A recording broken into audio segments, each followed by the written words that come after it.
எத்தனையோ திட்டங்களை நமக்காக தந்து கொண்டிருக்கக்கூடிய முதலமைச்சர், திராவிட முன்னேற்ற கழக ஆட்சி, இதை பாதுகாத்தால்தான் நமக்கான ஒரு எதிர்காலம். ஏன்னா இன்னைக்கு இந்த நாட்டில் எத்தனையோ பிரிவினை சக்திகள், பிளவு சக்திகள், ஜாதி பேரால, மதத்தின் பேரால, ஆண் பெண் அப்படிங்கிற வித்தியாசங்களை எல்லாம் நம் முன்னால் கொண்டு வந்து நிறுத்தி, இப்படிதான் வழி வழியா இருந்தோம், இப்படிதான் இருக்கணும் என்று திரும்ப திரும்ப திரும்ப நமக்கு சொல்லக்கூடிய அந்த பிற்போக்கு சக்திகள் இன்னைக்கு நாட்டில் தலைவிரித்து ஆடக்கூடிய அளவிற்கு உருவாகி கொண்டிருக்கிறது.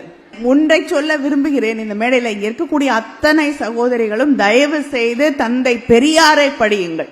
பெண் ஏன் அடிமையானாள் அப்படின்னு ஒரு புத்தகம் இருக்கிறது, தந்தை பெரியாரின் புத்தகம். அதை தாண்டி பெண் விடுதலை இதுவரை யாரும் சொன்னதில்லை.